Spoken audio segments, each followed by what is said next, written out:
salaamaaleykum mbokk yi di leen ziar ci aljuma ji di leen nuyu di leen dalal jàmm ci télévision Futurs Médias benn waxtu jot na xibaaru digg bëccëg yi bokk na ci cantaku ñi di xaar ñoom ñëpp néew Cheikh Béthio Thioune ñu ne avion ba bàyyeekoo na ca Bordeaux ñaari waxtu ca ginnaaw waaye nag taalibe mi li ñu bëgg mooy ñu rob ko ca Madinatul Salaam bañ ko yóbbu ca Touba ñoom nag fas yéene dem ci aéroport international Blaise Diagne ak Touba ngir seen bëgg-bëgg boobule daal di faju Khalifa Ababacar Sall mën na génn ci kaso bi waaye dafay fekk ni bu tegee tànkam ci biti rek day génn Sénégal ni ko Karim Wade defee loole ab condition bu Macky Sall teg la Barthélémy Diaz moom moo yëkkati kaddu yu ni mel mu cay dolli moom maire bu Mermoz Sacré-Cœur ni Khalifa Ababacar Sall dafa lànk lu ni mel reportage bi ñu jagleel koor gi tey jile ay jigéen la ñu nekk ci ay GIE ngir di cotiser jël en charge kon li nga xam ne moom la ñuy soxla ci jamono ji jigéen ñooñu lee di yëngatu ci wàllum yar ginaar ak maraîchage ak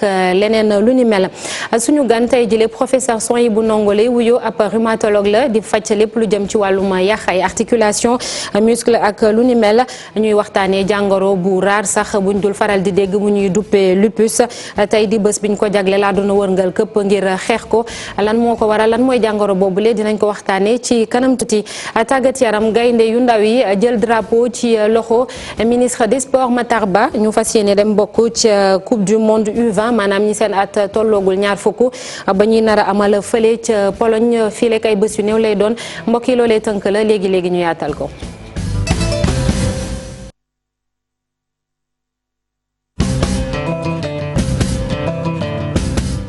waaw bañ leen nuyuwaatee ba noppi cantakun yi li ñu bëgg mooy Cheikh Béthio Thioune ñu rob ko ca Medinatul Salaam jur na coow ndax dañoo ne woon ca Touba lañ koy dencee ñoom ñu ne nag dàquñu sax dem ba ci aéroport international Blaise Diagne bu Diass ak diwaanu sell wa di Touba Mbacké ngir li ñu bëggoon am ñuy woo tamit kii di xalif bi ku tedd kii di Serigne Ba Mountakha Bassirou mu dugal ci yoxoom rek ngir ñu ne li nga xam ne moom la seen njiit boobulee bëggoon ñu mën koo doxal ginnaaw ba mu dëddu àdduna dañuy dem ca Medinatul Salaam ànd ceeg Abdourahmane Diallo. ay taalibe yu bari yu ñu fekk ci biir këru njiitu cantakun yi ñenn ñi ñu taxaw ci buntu kër gi.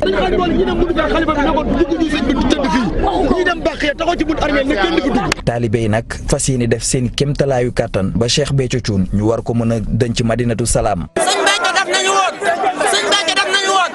bu ñu kenn mën manee fii la ñu wax ci mbaaru siyaar déglu leen fii lañ koy denc fii la bëgg jébbalu ci kenn ku dul sëñ Béthio fii la bëgg. ñenn ci ñoom sax jàpp ni bu ñu bàyyee ñu yóbbu ko Touba dafa fekk ni loolu mooy war nañu seeni njiit. dal gi ñu Sëriñ Tuubaa dimbalee ak nii mu demee nii dañuy ay gone rek am cofeel ci sëriñ bi waaw bëggoon rek ndénkaane bi lee ñuy jëlee Bordeaux di ko indi am ndénkaane la ndénkaane bu mu jox ay nit di leen dénk naa leen lii tegal leen ma ko tel bërëb waaye lay jëmm yàllaam ja di jëmmam ja du lee jarul xëj ko jarul coow foofu rek laa yem nee naa la ñun ay nitu diine lañu ñun ay engagé spirituel lañ ñun buñ jógee ca yàlla lañ jëm yàlla dadul jeex moo tax fii ne sëñ Béthio bàyyi ñoo loo xam ne nii dinañ mën a connecté wu ci moom spirituellement di dox jëm ca yàlla. fi mu ne nii nag matuwaay yëpp jël nañ ko ci wàllum kaaraange ngir ci bërëb bi dara bañ feexe. ñu ngi leen ko doon wax sànq ñu ne néew bi bàyyeekoo na ca Bordeaux di egsi ci kanam tuuti ci Ndakaaru wala bokk aéroport international Blaise Diagne bu Diass dañ fay dem fekk jëfa suñu ndaw la di Ahmadou Bamba Samb maa ngi lay nuyu. soxna Naata ñu ngi lay fay. waaw lan lañ mën a jàpp foofu ndax am na ay nit yu bëri ñu fa ñëw teew. waaw daanaka mbokk taalibe yi ñu ci bari ñenn ñi ñu ngi fii ci période bu aéroport bu AIBD di xaar lii di port bi nga xam ne avion bi nga xam ne moo yàpp kooru Cheikh Béthio Thioune te ba tey mu nekk ci kaw jaww ji mbokki taalibe yi di ko taaxirlu bu ñu nemmeekoo moom ay tristange lañu nemmeeku ci li nga xam ne mooy xarkanami taalibe yi waaye ñoomu ñu ngi jéem a dindi loolu yi lépp di biral daal li nga xam ne mooy xasida Serigne Touba yi mbooloo mi suñ sukkandikoo ci kàddu yi mbokku taalibe yi nee nañ ñoom daal dàq nañ li nga xam ne mooy bëgg gi nu bëgg denc sëriñ bi ci foofu di Touba dàq nañu ko ba am na ci ñenn ci mbooloo mi ñi nga xam ne sax ñoom yabal na leen fa nga xam ne ci Touba ngir ñu taxaw ci baax yi ngir daal bu ñu ñëwee ba nar faa denc sëriñ bi daal ñoom ñu taxaw temm ne loolu yi du fi am ndax liy dénkaane sëriñ bi moom moo doonoon musul ko foofu ci suufam soos yi nga xam ne sëriñ Saliou moo ko joxoon di Madinatu Salaam soxna naata loolu daal lañu fi mën a lañu fi nemmee koogum jërëjëf Ahmadou Bamba Samb nekk en direct foofee ca Diass ñu wutali ji diwaanu sell wa di Touba Mbacké Mohamed Jo Diop mi ngi ci ligne bi Mohamed maa ngi lay nuyu Mohamed Jo Diop Mohamed. soxna Nata. waaw maa ngi lay ziar Mohamed. ñoo ngi lay delloo ziar bu baax a baax. waaw nañ ko waxee woon ca njëlbeen dañoo ne ci foofule la ñuy denc Serigne Cheikh Béthio Thioune ca Baxiya waaye coow jib na ñu ne ñenn ci ay taalibeem nee nañ du jóge Medinatul Salam foofee lan nga ñu fa mën a baaxee Jo Diop. en tout cas fii ñu nekk au niveau de Touba Mbacké soxna Nata lépp moo ngi en place ngir ñu dalal ki nga xam ne moom mooy néewu Cheikh Béthio Thioune loolu nag gannaaw ndigal boo xam ne ni ki démb ci guddi Serigne Mountakha Bassirou Mbacké di khalife général des Mourides jël na ko ànd ko ak ñi nga xam ne ñoom ñooy njabootu Serigne Cheikh Béthio Thioune ak tamit ñi nga xam ne ñooy toppatoo jumaa ji di ko garder ak tamit cimetière yu Touba daayira boobu nag mu ngi tudd daayira Muqaddimatul Xidma ni ki démb booru 20h li nga xalifa général des Mourides woolu leen ci fi nga xam ne moom mooy dalal kul leen ñu daggal foofu Cheikh Béthio Thioune ab dal fi nga xamee ne moom mooy cimetière bu Baqiya loolu ñoom def nañ ko ba daggal nañ ko un espace de 20 sur 10 muy 200 mètres carrés yoo xam ne révèle nañ ko njabootu Cheikh Béthio Thioune jamono ji nag ñoo ngi wàccaay ngir li nga xam ne moom mooy néewu Cheikh Béthio ñu mun ko denc foofu ay xibaar yoo xam ne jot nañ ko ci biir daayira boobu ñoo ngi ñuy xamal ne lépp jamono ji yemb na ngir ñu dalal li nga xam ne moom mooy dépouille bu Cheikh Béthio Thioune te ñoo ngi koy jàpp bu fekkee amul benn changement soxna Naata booru 17h incha allah. jërëjëf Mohamed Jo Diop sant ko gërëm ko mooy suñu ndaw li nekk foofee ca diwaanu Touba Mbacké kon lépp lu ci am dinañ leen ko eggee mbokk yi lii nag ab mbir bu doy waar la mi ngi xewee biti réew Allemagne ci ab ville bu ñuy duppee Dresden ñu ne benn tubaab moom moo daal di faat ñaari doomam yu mu amaloon ak benn sénégalaise kenn ki 2 at la am keneen ka ca des juróom benn at képp ñu ne ay doomam lañu moom ak seen yaay nag dañoo taqalikoo moom jëkkër ji daal dafa profité rek ci week-end bi bañ ko dénkee gone yooyu le mu faat leen ñuy fàttali rek ni ñoom ñaar dañoo marié woon fii ci Rufisque laata ñuy dem ci Allemagne dem dund ji foofule moom borom këram moom sénégalaise boobee fa bàyyeekoo ci réewum France ñu ne gaañ na ko tamit ay gaañ yu métti métti sax ba ñu rawale ko hôpital bu dul woon dëkkandoo yi ñu ne kon yëf yi mënoon na fa gën a doy waar ni ngeen koy gisee ci image yooyu le doom bu mag bi di ku góor ki am juróom benni at ka ca des am 2 at képp seen papa moom moo leen faata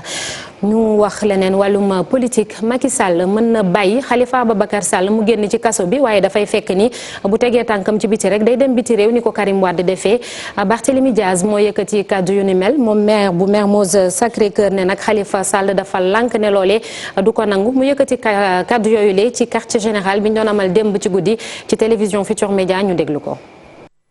Je sais que dina ma mere mais foog ma wax ko parce que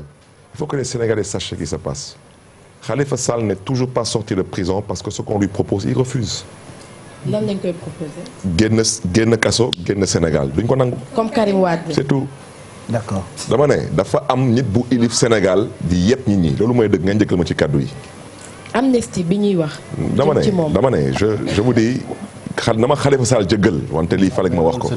voilà fale ma wax ko parce que du ëpp rek tuuru. jël ay nit. parce que bëggoo jàkkaarloo ak ñoom xamatoo looy def foog ñu génn Sénégal foo ko teg fan nga ko teg yow yaay kan ba ñu ñi di génn Sénégal.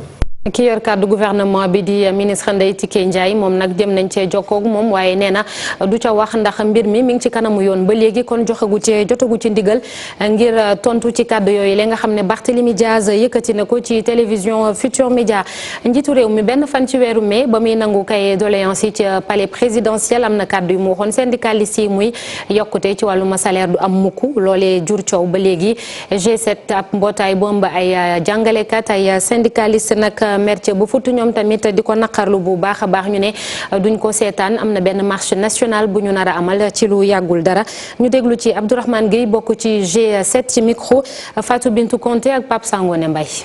li ñu daan xaar ci président bi mooy mu dajalewaat ñu ñëpp nañu man kat maa digge woon ak yéen lii waaye sama koom lii ak lii ak lii ñun tamit ñu wax suñu xalaat waaye mbetteel la ñu am kersa ak gàcca parce que daanaka daf ñoo detteel ndax kenn mës a gis si mim réew fu ñuy recevoir travailleurs yi nga xam ne ndooy fàttali na ko sama nattangoo bi fàttali na ko sànq bisub bànneex la war a nekk bisub mbégte si liggéeykat yi mais nga jàkkaarloog ñoom wax leen wax ju mel noonu loolu dañu jàpp ne mooy daf ñoo doyadel li ñu namm mooy lan jaamaarloo ak président fexe ba koom bi nga xam ne moom la réew mi am maanaam mu nekk loo xam ne dañ koy bañ a pàccoo waaye ñu pencoo ko ba yemale ñëpp dinañ dem si benn marche loolu jeexital li ñuy def la mais njëlbeen gi mooy dem seeti képp koo xam ne war nañ la seeti képp koo xam ne lii nga xam ne ñun moo ñu tax a jug yitteel na la ñu ànd doon benn pas-pas doon benn say. Sénégal fas yéene dalal fukk ak juróom-ñaareelu édition bi ñu jagleel pétrole ak gaz ci Afrique fukki fan ak benn jàpp fukki fan ak ñaar ci weeru juin bile mu di ab buntu ngir ñi ci yëngatu wax bu baax a baax ci solos pétrole rawatina ak yeneen i énergie yi bàyyeekoo ci ngelaw li ñoom nag ñuy woo entreprise yi nekk fii ci réew mi ñu dox dugal seen loxo bu baax a baax ci exploitation bi. Boubacar Mbodj bokk ci comité d'organisation bi nekk it conseiller ca palais présidentiel ñu déglu ko ci micro Habib Faye ak Mar Dieng. li def nii dafa am njëriñ ci économie réew mi parce que ñoo xamante ne salon bi mujj ñetti téeméeri nit dajale nañ leen ñetti fan ñuy xalaat ci affaire u pétrole affaire u énergie loolu dafa doon loo xamante ne état bi da ko mun rafetlu parce que loolu dafa bokk ci luy jaay suñu économie. wax contenu local. maanaam état bi dafa am loi bu mu xaatim ba pare ba ñu adopté ko assemblée loi boobu li mu wax moo di ne exploitation pétrole et gaz bi nekkul rek société yu mag yi ay Total ay BP il faut que ñoom aussi ñu dugal waa réew mi ci liggéey boobu maanaam seen commande yi li ñuy soxla pour maanaam technologie bi ñoom ñoo ko yor ñoom ñoo mun a dem 3 kilomètres ci suufu géej gi jël pétrole bi. beneen yoon boo xamante ne dañ ci jaare pour impacter économie Sénégal bi. bu dul li Sénégal di jëlee ci partage yu pétrole bi ak ñooñu protéine animale 60% yi ñun ci géej gi lañ koy jëlee donc war nañu sàmm bu baax suñu géej gi pour que exploitation pétrole bi ak gaz bi bana doon loraange ci nappkat yi mais itam ci sécurité alimentaire bu Sénégal. ñu ngi leen ko doon wax sànq muy reportage bi ñu jagleel koor gi ñi ay soxna lañu ñoom nag xaaruñu dara ci seen borom kër wala keneen ku mënti doon dañoo dajaloo ci ay GIE di cotiser teg ci di liggéey di yëngatu ci wàllum ay yarum ganaar wala bokk ay légumes ak transformer lii ay produits maanaam di ko defaraat loolee lépp nag di ay activité yu tax ba ñu am xaalis bu ñuy mën a yoree seen kër ci jamono jile terewul ñu ngi ñaan délégation entrepreneuriat rapide mu financé leen reportage Ibrahima Diamé Fally Gueye. jigéenu Kër Socé bàyyi ñu benn yoon seeni loxo donte nag tàng na jër ci biir weeru koor gi ñu ngi continuer di def seeni activité lu mel ni wàllu transformation wàllu élevage ak ay tontine. bu nekk ci omam am na poulailler ci biir këram groupe boobu bokk ko ci loolu daal lañ nekk at yi di ci liggéey tey jii ñu am 8 millions 800 mille moom lañ am tey membre bu nekk jox nañ ko 30 000 francs suukari koor ñu dajalewaat kees gi desaat tey ci 3 millions yu manqué tuuti ñu defaat ko bor si loolu la ñuy liggéey. seen liggéey bi nag tax na ñu mën a dugal seeni membre ci biir mutuelle de santé yi ndax ñu mën a bénéficier wu ci couverture maladie universelle. daanaka gànnaawal groupement bi yëpp lu mat 30 personnes fu mu ne am nañ carnet mutuelle de santé te si kees gi lañ ko jëlee bu ñu dajalee suñu am ba pare dañuy dajale li ñu am. ñu tiire ñaari daal di génn ñu jëndal la carnet mutuelle de santé dem ànd ak yow ci ba ca mutuelle ba nga dugal sa njaboot. donte nag ñuy xamle ne ba tey jii nii financement yi nga xam ne waa DER di délégation à l'entrepreneuriat rapide ñoo ngi koy joxe gisaguñ ci dërëm. kon ñun loolu moo tax ñuy bëgg financement bi nga xam ne état mu ngi koy joxe bëgg nañ kaa am ndax fu mu nekk ne kuñ ne yaa ngi def transformation te amoo unité defe naa soxla nga ko kuñ ne la 5 bu jot yaa ngi dajee di waxtaan di ko dajee ci mbedd bi taw mun naa ñëw ngelaw mun naa ñëw. ñu soxla loo xam ne nii bëgg nañ salle de réunion boo xam ne fa la ñuy dajee loolu tamit xëy na lii ñu nekk bu dakkul dañ ko mos a am waaye nag ñu ngi ciy ñaan ndimbal nitam réew mi. jigéenu Kër Socé yi nag yemuñu rek ci wàllu transformation cotisation ak ay tontine waaye ci production lañ njëkkee am nañ tool bu nga xamante ne arbre fruitier ñoo ci nekk lu mel ni mango citron ak darkase waaye nag tool bi clôture bi dañ ci am problème moo tax ñu ci ñaan ndimbal.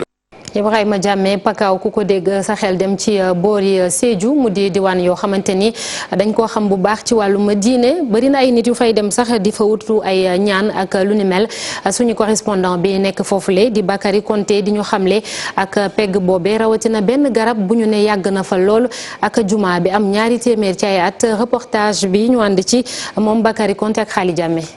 Pakaaw mu nekk gox boo xamante ne ay village religieux yu bëri ñoo fa nekk mu nekk zone boo xamante ne ay lutteurs président d'Afrique ak yeneen personnalité dañuy jóge ci partout ci monde bi di ñëw fii ci diwaanu Pakaaw mu nekk gox boo xamante ne dañ ko xamee ci mystique Pakaaw nag tur bi fan la jógee. bàyyi nu ko daf ñu daan sonnal boo rombee seen kii bi dañ lay forcer di la naanal sàngara di jël suñu xar duñ suñu béy donc loolu moo tax ñu xeex leen pour ñu moom suñu diina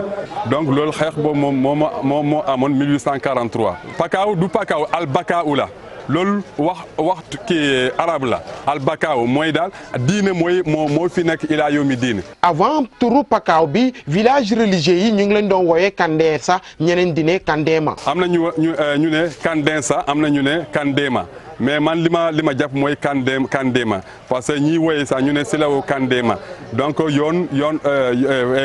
Pakaaw nke lu ñu daan woy ñu ne Silawo Kandema donc Pakaaw en tout cas lu ñu dégg si paa yi fii Kandema la. Dar Salam Pakaaw mu bokk ci village yi gën a mag fii ci diwaanu Pakaaw mu nekk village yi gën a ancien mu am nag benn arbre mythique boo xamante ne mu ngi fii ci diwaan bi. fii lañ doon def lépp jugement lépp fii lañ ko daan def si garab bi si taatu garab bi Casamance yëpp fii lañu daan daje lu ñu war a décider sur le plan religieux dañu ñëw fii di consulter pa bi. beneen patrimoine bu Dar Salam Pakaaw mooy grande mosquée bi. bu ñu doon tabax kii bi dañuy bind Quran yëpp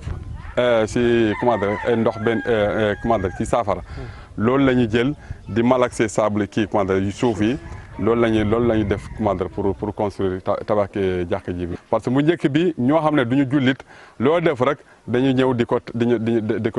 ko détruire. grande mosquée bu Dar Salam nekk ci ay jafe-jafe. donc mur yi commencé ñu nañ daan donc sécurité amul donc loolu moo tax ñu ñaan en tout cas daal nguur Macky Sall avec la modernisation des cités religieuses en tout cas ñu jàppale ñu pour ñu mën a am mosquée en tout cas digne de son nom. famille bu Silla Ba famille Sunkuti Silla ñoom nag ñi ne dañu bëgg ñi daal di moderniser village religieux bu Dar Salam Pakaaw.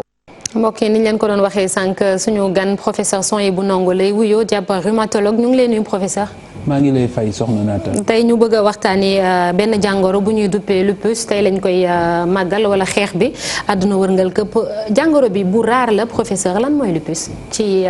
terme xëy na yu simple yu sénégalais yi mën a comprendre. waaw lupus xeetu jàngoro la boo xam ni. dafa bokk ci jàngoro yi tas ci yaramu nit maanaam ci gàttal. nit mën na am jàngoro boo xam ne xol rek la song lu lay wax dafa am problème mu xol wala mu song roño rek ñu ni dafa am problème mu roño am na nag xeetu jàngoro yoo xam ni du yem ci benn organe rek maanaam organe yu bari lay song loolu la tubaab di wax maladie systémique loolu mooy li ñuy wax principale caractéristique maanaam mooy di njëkk a caractériser lupus bu weesoo loolu dafa bokk ci jàngoro yi nga xam ni nit ki xeetu soldat yi nga xam ni moo nekk ci yaramu nit ki di ko protéger di ko saytu ba nit bi du feebar soldat yooyu ñoom ñooy wëlbatiku di song nit bi ñu koy wax ci tubaab maladie auto-immune mu nekk ci nag boo xam ni ci gën a yaatu la bokk ci wàllu maanaam nu muy songe yaramu doomu aadama bi. maanaam organes yi muy jàpp moo bëri. voilà maanaam daal ci gàttal mu ngi jóge ci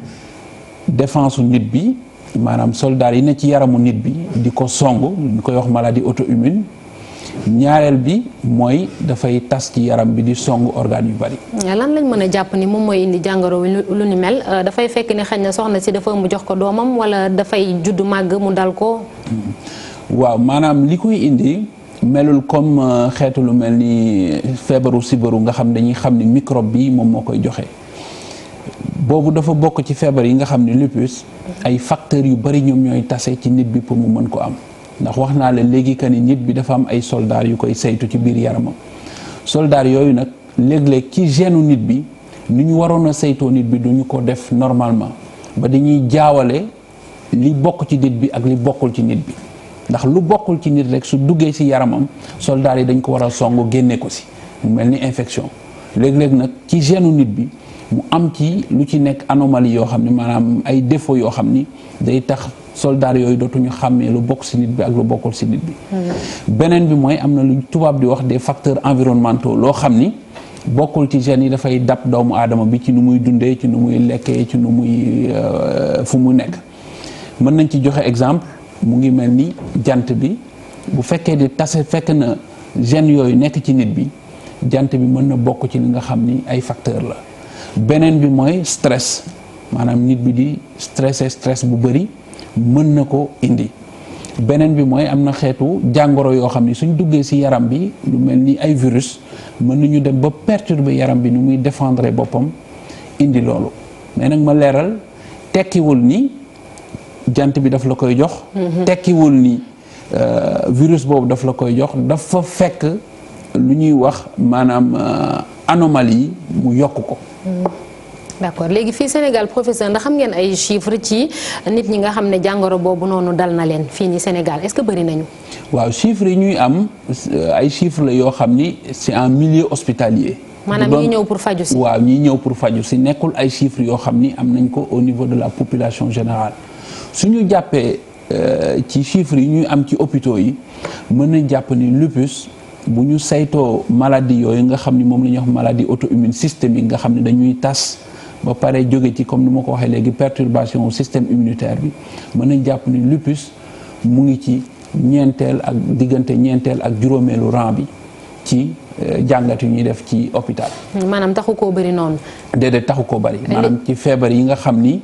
dañu raar la bokk. d'accord léegi jàngoro bi bés bu demee ba dal doomu aadama lan lay am ci conséquence maanaam ci quotidien am bu xëyee di dund chaque jour yan conséquence lay am. waaw jàngoro bi dafa am d'abord ay mandarga. mandarga yi mooy lu ëpp buy dal nit ki der bi lay gën a song mën na ko jox ay lu ñuy wax modification wu der bi mën na ko jox ay métitu yax surtout articulation yi lu ëpp di metti guddi bi di ko sonal bu xëyee le matin maanaam du mën a jëfandikoo ay cëram mën na joxe tam yeneen xeetu manifestation maanaam di am ay métitu suux yi li ñuy wax muscle léeg-léeg mu mel ni dafa sonn te deful dara loolu nag suy commencé ñun lu ñu gënal et nu ñu koy faral di waxee saa su nekk mooy nit bi teel a ñëw ñu teel a def diagnostic bi mën ko jël en charge su fekkee ne loolu teelul am feebar bi comme ni ma ko waxee woon dafay tas ci yaram bi tas boobu muy tas ci yaram bi mën na tax mu song xol bi wala mu song roño yi wala mu song yeneen organe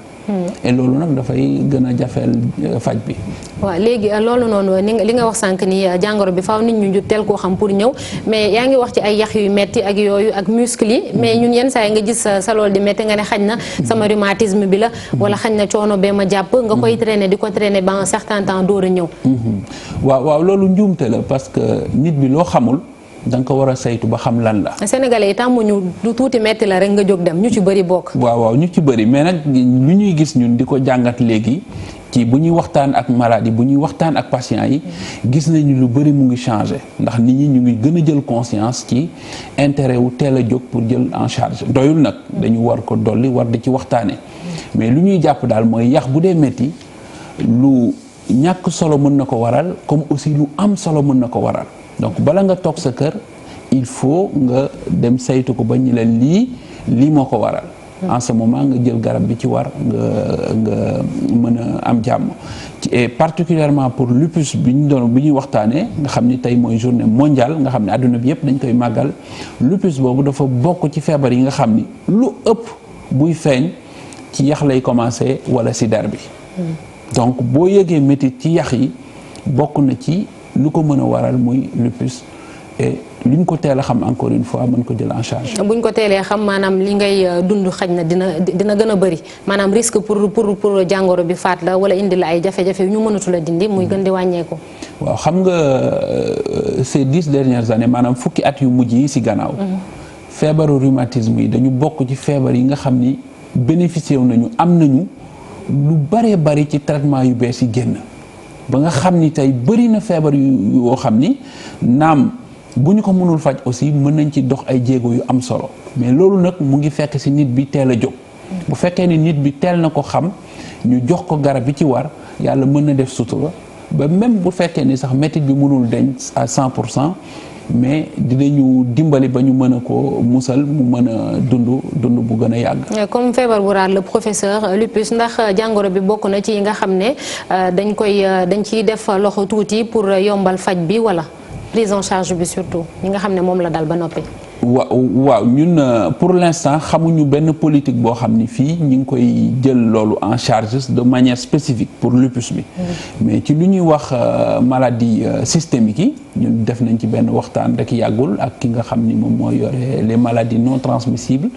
ci au niveau du ministère de la santé ba am na xeetu garab yoo xam ne ñu ngi xalaat ni war na mën a dugg ci garab yi nga xam ne dañ koy yombal te garab yooyu bokk na ci yi nga xam ne dañuy jëfandikoo lupus. d'accord dernière question professeur jàngoro bi day dal mag day dal ndaw. waaw lupus nag lu ëpp. jigéen lay dal.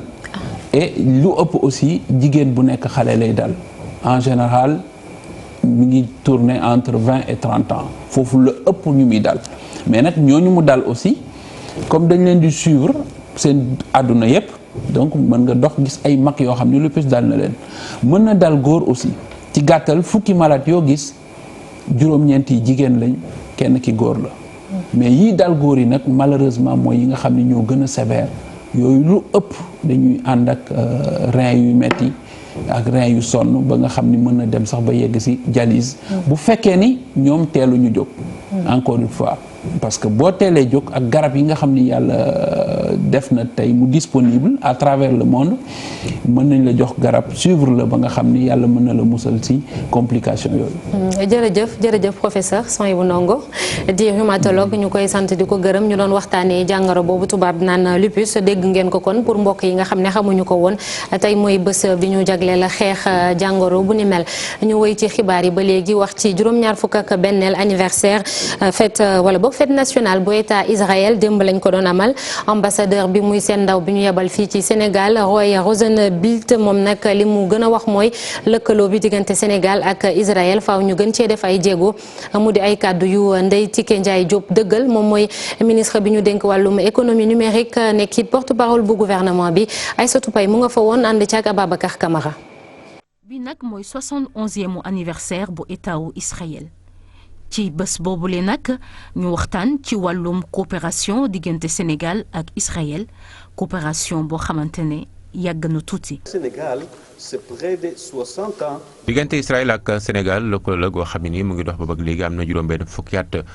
kii di Golda Meir nag teewoon fii ci Dakar ci atum 1958 ci jamono joojee xalaatu taxawal lii di Machav mu amoon ko muy agence Israël bu teew ci àdduna si ba bëgg léegi nag mu formé ay sénégalais ñu bari ci ay junni. ci mbirum mbay moo xam santé ak lii du technologie jamono ji am na sax ñoo xam ne ni jaar na ci agence boobee ñu ma leen a fekk kon ci ay direction yu mag ci mbirum mbay ak càmm mbala sax ci ay université ak hôpitaux. culture de l'élevage des universités hôpitaux. ci wàllu googule nag wàllu mbay am ci pàcc bu am solo. Au-delà des activités ponctuelles réalisées par l'ambassade d'Israël à Dakar. lu weesu sax activité yi nga xamante ne jot nañ ko réaliser ak ambassadeur Israël fii ci Dakar suñu ñaari dëkk yi nag lëkkaloo bu am solo la ñu am ci wàllu mbay ak li nga xamante ne mooy kaaraange dëkk bi partenariat googule nag si lan la sukkandiku ci wàllum partage d'expérience ak renforcement de capacité suñu fonctionnaire sénégalais yi nga xamante ne jot nañ leen sax defaral ay stage yoo xamante ne taxawal na ay projet yu dëgër liñ si jublu nag mooy taxawal lu toll si ñeenti junni ferme familiale ñu tasaare ko si lu toll si juróom-ñaari fukk ak ñaaru site si ñetti région de réaliser près de 4000 fermes familiales réparties sur 72 sites implantés dans 3 régions. yamul rek ci wàllum mbay waaye tamit laal na ci wàllum aada ak cosaan. Le dialogue des peuples ne peut pas. waxtaan ci diggante xeeti nag lu am solo la te loolee mënut a am bu fekkee ne xamoo keneen ki waaye li am solo it mooy ñu ab tomb goo xam ne rek jëm na ci mbirum culture ndax culture googee mooy tax kon nit ñi jëflante bi gën a rafet waaye boo xoolee it am na juróomi fan ak léegi am na waxtaan goo xam ne ni amaloon nañ ko ca Wark lépp nag ngir taxawal li nga xam mooy projet bi ñu tuddee village virtuel des arts africains. juróom benn fukki at a ngi ni nag Sénégal ak étawu Israël di àndandoo di liggéey ci wàllum lëkkaloo gu am solo ci kàddum nag ambassadeuru Israël bi des na lu bari loo xamante ne mën nañ ko liggéey diggante réewum Sénégal ak réewum Israël.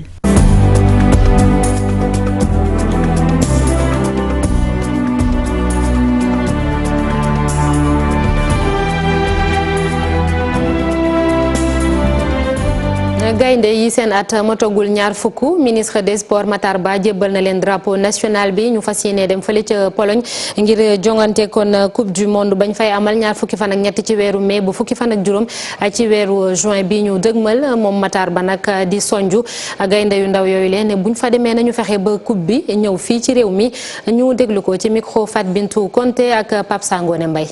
di joxe raaya réew mi ci turu njiiti réew mi muy le président Macky Sall. li nga xamante ne ay xele lañu nekk ay ambassadeur nekk ay soldat war a dem fa ñuy jongante ci àdduna bi ci catégorie bi mooy U20 war a dem Pologne taxawal fa réew mi ñu taxawal fi président pour jox leen raaya bi ni ma ko waxee raaya bi nag bu ñu koy joxee dañ leen di jox li Sénégal yëpp moom parce que drapeau bi kenn moomu ko Sénégal yëpp a ko bokk kon bu ñu leen koy jébal won nañ leen ne Sénégal mu ngi ci seeni loxo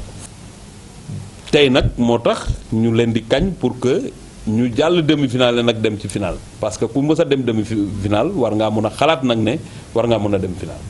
loolu nag am nañ ci yaakaar parce que tàggat bi ci war def nañu ko parce que ñi leen war a seq nañ leen fédération bi it ñu ngi leen di sant parce que tey soulagé nañ état bi ba nga xamante ne état bi génnewul xaalis pour def ko ci équipe bi waaye fédération moo ko def waaye boo ko wëlbatee it day mel ni état moo ko def parce que état mooy fédération. ñu leen ciy sant xale it war koo xam war a góorgóorlu ba nga xamante ne bu ñu demee la leen fa yóbbu dinañu ko def ko nam gën a rafete te li ñu teg ci seen mbagg yi ñu attan ko pour bëggal réew mi. Jeux paralympiques muy ñi nga xam ne dañoo amee laago dinañ ko ameel atum 2020 fële ca Tokyo fii ci Sénégal ñi yëngatu ci taekwondo bëgg nañu caa dem ndax yàggul dara ñu ngi jóge fële ca diwaanu Égypte fañ doon participer ci Jeux yu mujj yi ñeel Afrique am nañ fa ab médaille d'argent sax nag waaye li ñuy ñaan muy kilifa yi ñu taxawu leen bu baax a baax reportage Habib Faye ak Mar Dieng.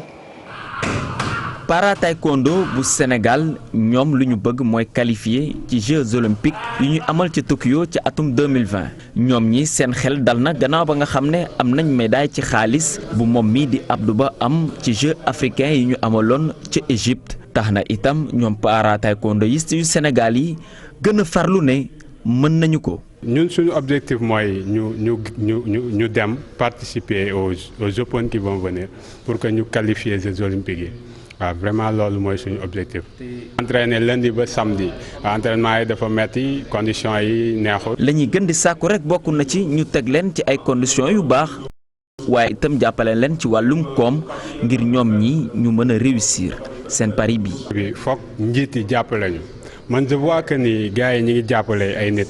ñoo nekk fii pour représenter suñu dëkk bitim réew defe naa ni.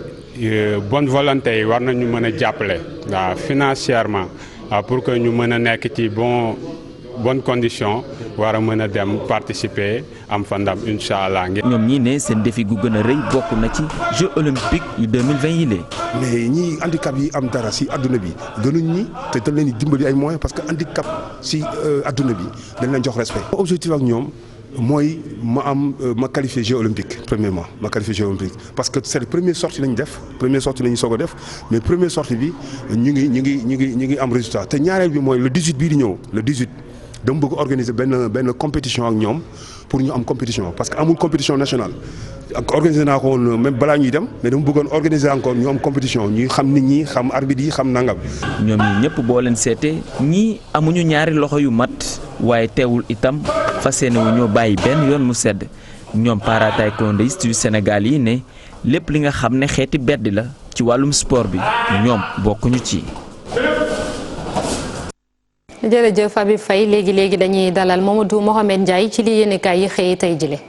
jërë ngeen jëf Cheikh Béthio Thioune ma ca yowmal xiyaam ay mbiram Thione Ballago Seck ma woon ca tribunal bu Ndakaaru ay mbiram ak Aly Ngouille Ndiaye mi woote woon waxtaan démb ay mbiram ci ñetti mbir yooyee la yéenekaay yi xëy lankale doore ko l'Observateur mi xëyee mbiri Cheikh Béthio Thioune wax nañu ne ab niwum tey jii ci suba la war a jóge France yegg si réew mi kenn dootu ko denc ca Madinatul Salaam ga ca Mbuur waaye ci sëgi bàqee ca Touba fa la ñu koy denc fàkkal nañu ko fa 200 mètres carrés ngir ab xabro maanaam fa ñu war a def bàmmeel ba li indi loolee l'Observateur nañu moo di ak njabootam moom Cheikh bi ku ci mel ni Serigne Saliou Thioune wax na leen ne ndigal la lu bàyyeekoo ci xalifa général des Mourides di Serigne Mountakha Mbacké Bassirou moo leen ne Cheikh bi nañu ko denc Touba te ñoom waa kër Cheikh Béthio Thioune yi ay Mouride lañu ndigal la ñuy jëfee l'Observateur nañu ginnaaw ba mu wàcc ab liggéey ca Bordeaux ga ca France moom Cheikh Béthio Thioune ak ñibbiseem ci Sénégal bari nay jalte